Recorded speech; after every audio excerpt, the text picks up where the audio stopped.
अस्सलाम वालेकुम मेरे समझदार पाकिस्तानियों, मेरा नाम रेहान तारिक है और आप मेरा यूट्यूब चैनल और फेसबुक पेज देख रहे हैं। करोड़ दुरूद आका दो जहां नबी मेहरबान मोहम्मद मुस्तफ़ा सल्लल्लाहु अलैहि वसल्लम पर।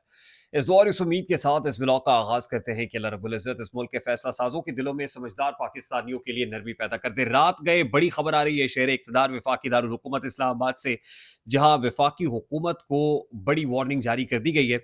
और जाहिर है इस्टेब्लिशमेंट का गुस्सा, रियासत का गुस्सा भी अपनी जगह पर मौजूद है। और वफाकी काबीना अब एक सबरी मंजूर करने जा रही है।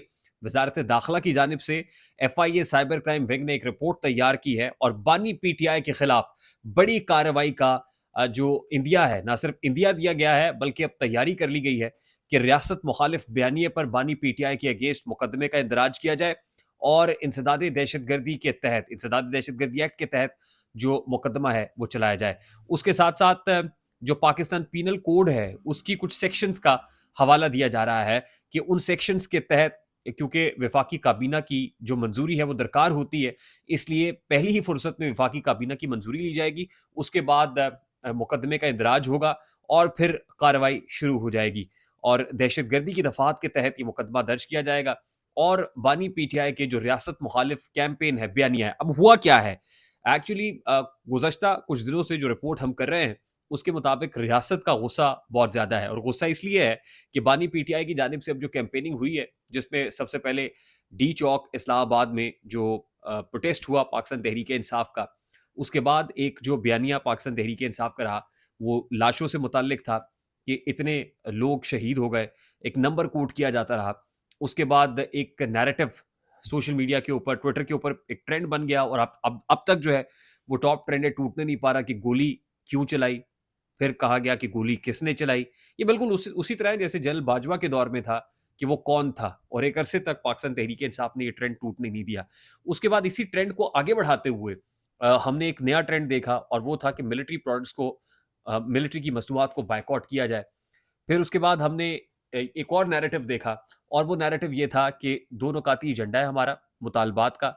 और सबसे पहला मुतालबा हमारा ये है कि सबसे पहले अंडर ट्रायल कैदियों को, असीरान को रिहा किया जाए। और दूसरी बात ये है कि जो फिल फॉर जो मामलात है ना, इन पर्टिकुलर 9 मई को लेके और 26 नवंबर की रात को लेके उस पर जुडिशल कमीशन तश्कील दिया जाए, तहकीकात कराई जाए।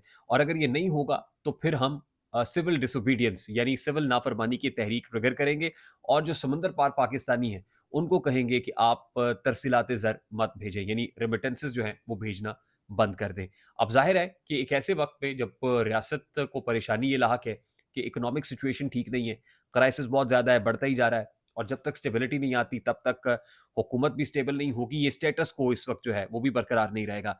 अब लगता ये है कि बानी PTI जिस डगर पे चल निकले हैं वो बिल्कुल तसादुम की है और वो बहुत दूर दूर तक उसकी जो तकलीफ है वो दिखाई भी दे रही है, सुनाई भी दे रही है और रियासत जो है अब इस मूड में नहीं है कि ब्रीदिंग स्पेस दे।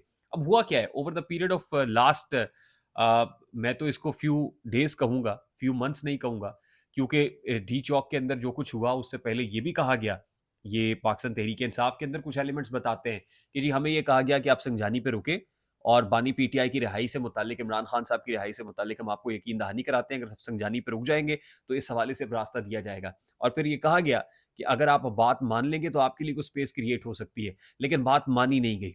और फिर इमरान खान साहब, जो बुशरा बीबी का मामला है, बुशरा बीबी वहाँ से जो है वो पलटी नहीं बल्कि खड़ी रही, डटी रही। कभी कहा गया कि वीडियो मैसेज लेके आया जाए, फिर कहा गया कॉल कराएं, फिर कहा गया कि बानी PTI तैयार थे वीडियो रिकॉर्ड करने के लिए, लेकिन हम उसको एडिट नहीं होता हुआ देख, हम पूरा फुल लेंथ वीडियो चाहते थे कि वो हो। मतलब इस तरह की बहुत सारी जो शुकूक शुबहात का शिकार है, मखमसे का शिकार है, वो रहे। लेकिन अब लगता ये है कि बानी PTI ने जो कहा है कि मेरे पास आखिरी ट्रम्प कार्ड मौजूद है, आखिरी तुरप का पत्ता मौजूद है, अभी वो आखिरी तुरप का पत्ता चलाया नहीं है। अब क्या वो नेशनल असेंबली के से इस्तीफों का मामला है या फिर कोई लंदन प्लान की कोई वीडियोस मौजूद है जो बानी PTI रिवील कर सकते हैं? कुछ तो ऐसा है कि एस्टैब्लिशमेंट के यहाँ भी गमो गुस्सा है। हमने देखा कि फॉर्मेशन कमांडर्स कॉन्फ्रेंस हुई और फॉर्मेशन कमांडर्स कॉन्फ्रेंस के एलामिये के अंदर वाज़ेह तौर पर यह लिखा गया कि सख्त से सख्त कानून साजी करनी है, हुकूमत को सख्त कानून बनाने हैं। और इस हवाले से जो लोग प्रोपोगंडा कर रहे हैं, झूठ बोल रहे हैं, उनको भी जो है वो फौरी तौर पर कानून की गिरफ्त में लाना है।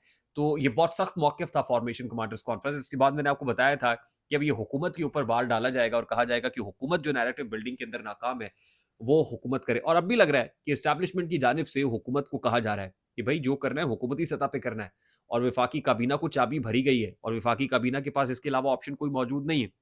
दूसरी तरफ ग्रैंड ऑपोजिशन अलायंस का मामला है। मौलाना फजल रहमान साहब ने भी मार्च लेके निकलने का इंदिया दे दिया है। उधर से पाकिस्तान तहरीक इंसाफ जो है वो भी गाड़ी चौथे गियर में डाले हुए है। इमरान खान साहब भी गाड़ी चौथे गियर में डाले हुए हैं, पीछे हटने को तैयार नहीं है। तसादुम की सी फिजा है।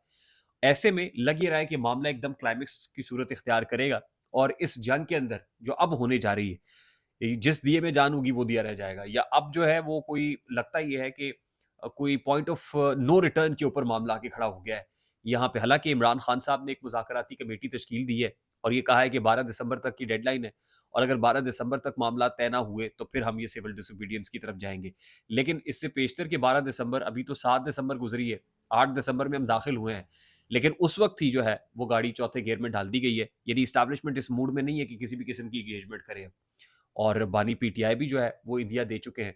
अब केसेस बनेंगे और उसके बाद फैसल वोडा साहब ने ये कहा जी कि आपको 14 तारीख से पहले पहले जो जनरल फैज हमीद का मामला है वो भी अपने हतमी अंजाम में दाखिल होता हुआ नजर आएगा। अच्छा, एक तरफ तो ये सारी सिचुएशन है, दूसरी तरफ आज़ाद कश्मीर में आज जो कुछ हुआ है, अगर आपकी निगाह से गुजरा हो तो जो सदारती ऑर्डिनेंस है उसको मुस्तरद करने का मुतालबा किया जा रहा है कि सदारती ऑर्डिनेंस फौरी तौर पर वापस लिया जाए। आज अवामी एक्शन कमेटी ने जो एंट्री एग्जिट पॉइंट्स है, 3 एंट्री एग्जिट पॉइंट्स, उसके ऊपर धरना दिया और ये कहा गया कि हमने हुकूमत से कहा कि वो होश के नाखून ले, नहीं हुआ। अब जो प्रोटेस्टर्स हैं वो दाखिली और खारजी रास्तों पे आ गए हैं, अब पानी सर से गुजर चुका है। अभी भी हम आपसे कह रहे हैं कि होश के नाखून लें। अदरवाइज आपको पता है कि अवामी एक्शन कमेटी आज़ाद कश्मीर ने जो कुछ लास्ट टाइम किया था और जो कुछ वहाँ पे डिप्टी कमिश्नर के साथ हुआ, वहाँ पर पुलिस वालों के साथ हुआ, उनकी पतलूनें उतारी गई। अब अगर फिर आज़ाद कश्मीर के अंदर कोई ऐसी सिचुएशन बनती है तो सिचुएशन, यानी things will be like out of control.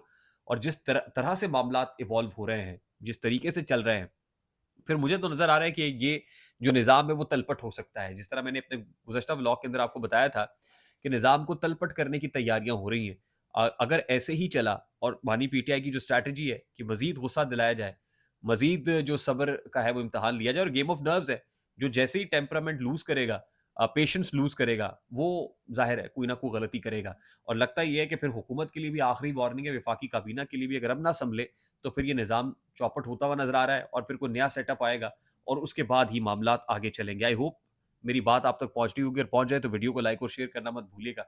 Channel पे नए तो चैनल को सब्सक्राइब कर लीजिएगा, बेल आइकन ज़रूर दबाइएगा। मुझे रेहान तारिक को इजाज़त दीजिए, अपना बहुत सारा ख्याल रखिएगा। अस्सलाम वालेकुम।